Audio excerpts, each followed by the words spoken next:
जेके Yadav films present. आप सुन रहे हैं सिंगर बंसी चौधरी जेके यादव फिल्म्स व अनीता शिवानी को जल्दी से गाड़ी धकियावा हमर भैया, जल्दी से गाड़ी धकियावा हमर भैया, जल्दी से गाड़ी धकियावा हमर भैया।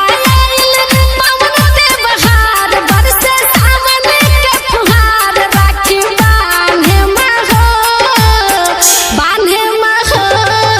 केना के बतैयो महीना यापन परेशानी, केना के बतैयो महीना यापन परेशानी छौ मलिक बा कसाई हमरा आवे छोड़वाई बताइया हो रे प्यारी बहिना।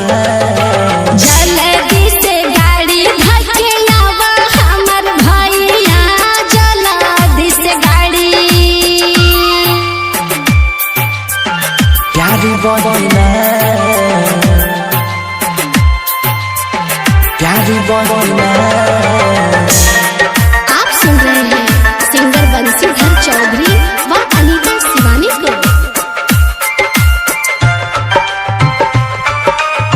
छोटे ही में भैया छोड़ के हमके चली गईला सहार हो।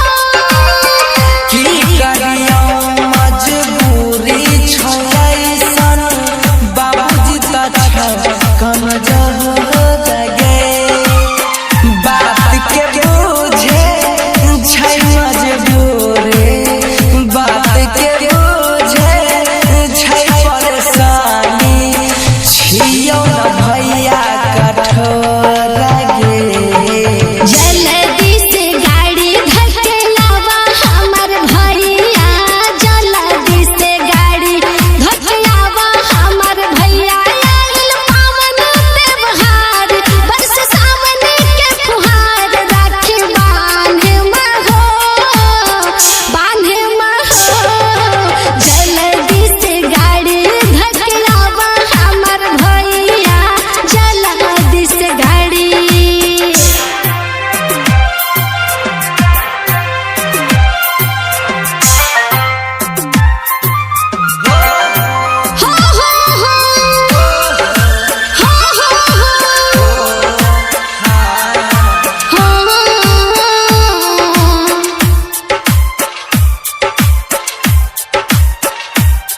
आप सुन रहे हैं सिंगर बंसीधर चौधरी व अनीता शिवानी को।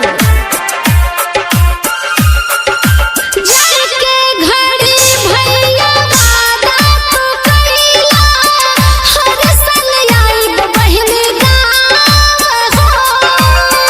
रखी है सजा के राखी गे बहिना, भैया पकड़े विश्वास दे बहिनी दुलारी सबसे प्यारी, बहिनी दुलारी सबका से प्यारी, बंसी भैया के मान गे।